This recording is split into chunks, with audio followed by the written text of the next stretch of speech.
Time to shoot some stuff. Hey guys, welcome back to my YouTube channel. So, it is time for another question and answer, because I like when you talk to me and I talk back, and then maybe you talk back in the comments below, and we keep this like little repertoire thing going on. I don't know if that was the right word, but that's the word I'm gonna use. Okay, so let's get started. The first question comes from I actually don't know who this comes from. It says, okay, submitting my question. Where would you like to visit the most? Which state or country? Well, I'm going to Italy, so I'm really excited. It's going to be my first time in Europe, so I'm really excited. I'm going with my family. I'm going with my mom, my dad, my brother.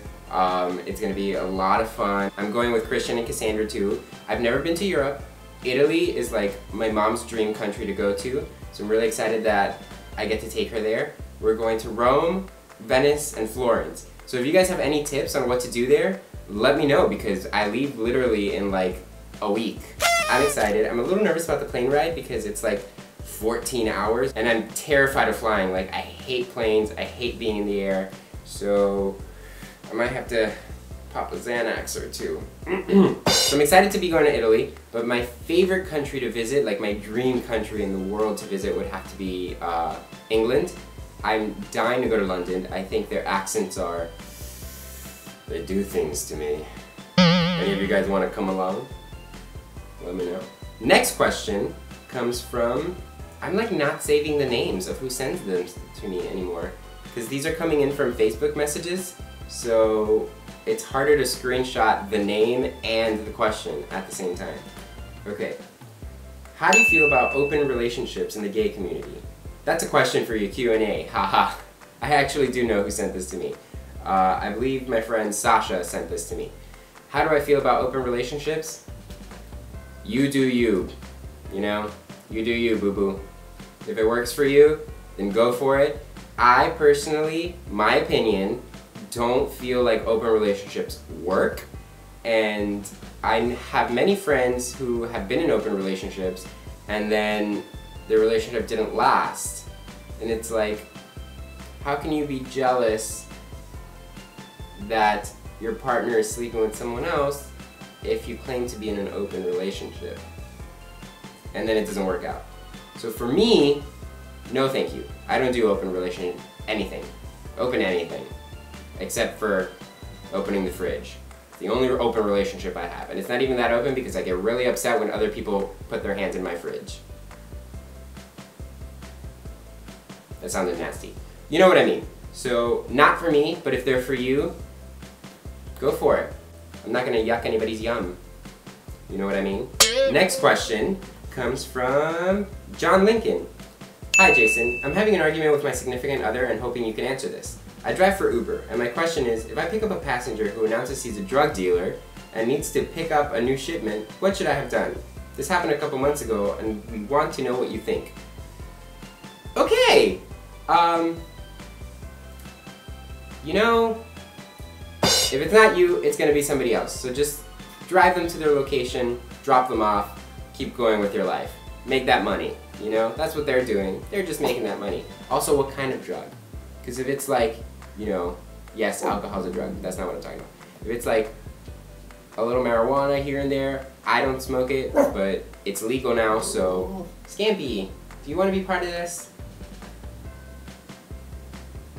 No, he does not. If it is kind of like a legal drug, then maybe just like, you know, look the other way and be like, you know, I don't have a problem with this, even though you might.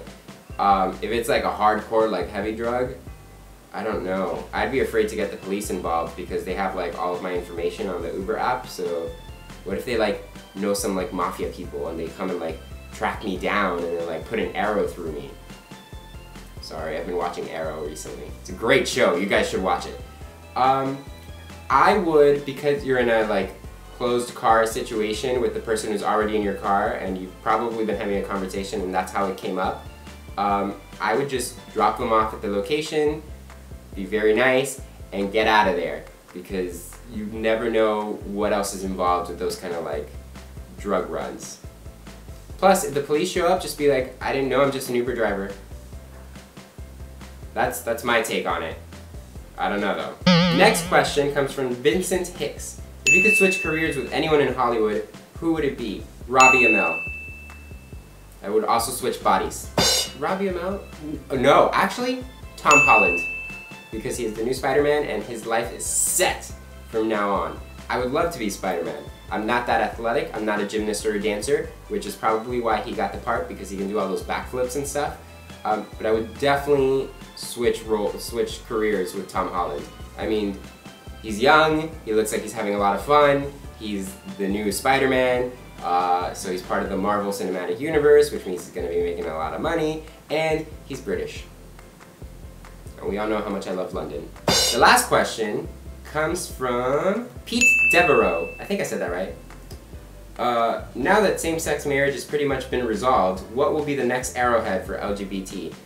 Same-sex marriage has not been resolved. There's still a lot of conflict and pushback on that. So I don't agree with that statement, but what will be the next arrowhead is definitely adoption. There's a lot of places that don't allow for same-sex adoption, which is ridiculous because I think I read somewhere that same-sex couples are like one of the most affluent in the world. So obviously that child's gonna grow up with some money. So what could be the problem? Because money solves everything, right?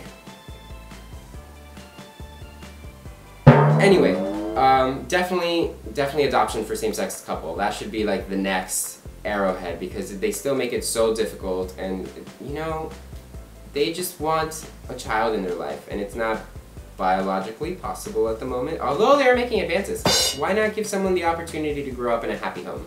Alright guys, well thank you so much for your questions. Thanks for watching this video. If you liked it, please share, comment, like, and subscribe. Show all your friends because sharing is caring. It can be fun. And come back next week. See you guys. Bye.